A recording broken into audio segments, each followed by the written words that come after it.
পবিত্র ঈদুল আজহা উপলক্ষে কাট্টলীবাসী তথা চট্টগ্রামবাসীকে আমার আন্তরিক শুভেচ্ছা এবং অভিনন্দন।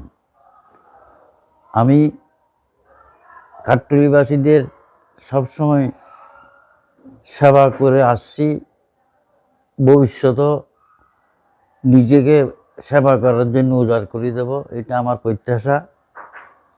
আমি 1988 সাল থেকে এই এলাকার মধ্যে আমি একটা মিলের শ্রমিক নেতা ছিলাম। আমাকে শামসু সেক্রেটারি হিসেবে সবাই চিনে, যেহেতু আমি দীর্ঘদিন একটা মিলের সিবিএর সংগঠনের সিবিএর প্রতিনিধিত্ব করেছি। সেই হিসেবে আমি সবসময় মানুষের সেবা করতে এবং সততার সহিত আমি নিজে সেবাও করেছি।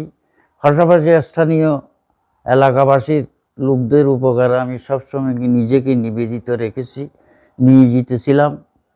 আশা করি ভবিষ্যৎ কোনো দিন সুযোগ আসলে সামনে আসন্ন সিটি কর্পোরেশন নির্বাচনে যদি আল্লাহ রহমত হয়, কবুল করেন, তাহলে আমি যদি এই নির্বাচনে প্রতিদ্বন্দ্বিতা করার সুযোগ পাই, তাহলে আমি আবারও সবসময় যেভাবে অতীতে সেবা করে আসছি সেই হিসেবে সেবা করে যাব।